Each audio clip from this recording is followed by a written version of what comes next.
And we begin with our top story right now with the latest updates coming in from the Israel-Hamas war.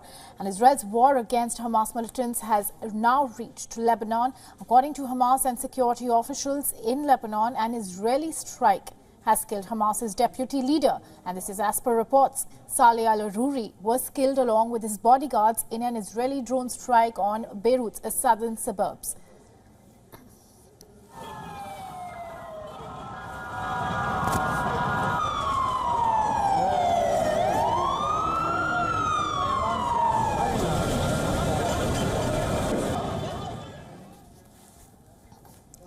The explosion shook Musharraf, one of the Lebanese capital's southern suburbs, and it's a stronghold of the militant Hezbollah group, which is an ally of Hamas.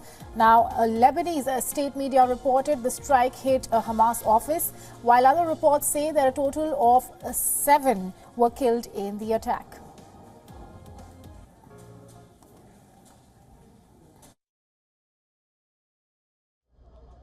At about 5:30, we heard the sound of an explosion, then another explosion, followed by a third explosion a few seconds later.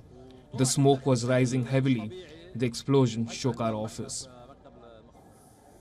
Now, Saleh al-Aruri was the deputy head of Hamas and a founder of its military wing, the Qassam Brigades. He's also a U.S. designated terrorist and has a bounty on his head. While Israel has previously announced that the killing in Gaza of Hamas commanders and officials during the war, Aruri is the most high-profile figure to be killed, and his death came in the first strike on the Lebanese capital since hostilities began. And the strike also marks the first killing of a Hamas official outside Palestinian territories.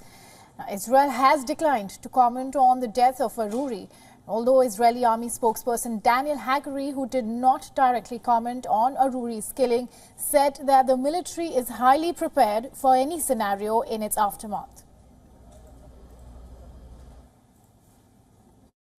The IDF is in a very high state of readiness in all arenas, in defense and offense. We are highly prepared for any scenario. On the other hand, Hamas chief Ismail Haniyeh has said that Aruri's killing is a terrorist act and it is a violation of Lebanon's sovereignty and an expansion of Israel's hostility against Palestinians. Hezbollah leader Syed Hassan Nasrallah has vowed to retaliate against any Israeli targeting of Palestinian officials in Lebanon, and they have warned that the killing of Aruri will not go unanswered or unpunished. Now, Palestinian Islamic Jihad has vowed revenge in a statement saying that the crime will not go unpunished and the resistance will continue until the occupation is removed. Now, Iran has said that the killing would further galvanize the fight against Israel, while Yemen's Houthi movement have expressed their condolences. Now, French President, meanwhile, Emmanuel Macron has called on Israel to avoid any escalation, and Macron, who spoke by telephone with the Israeli minister and his war cabinet member Benny Gantz, Macron said that it is essential to avoid any escalatory attitude, particularly in Lebanon.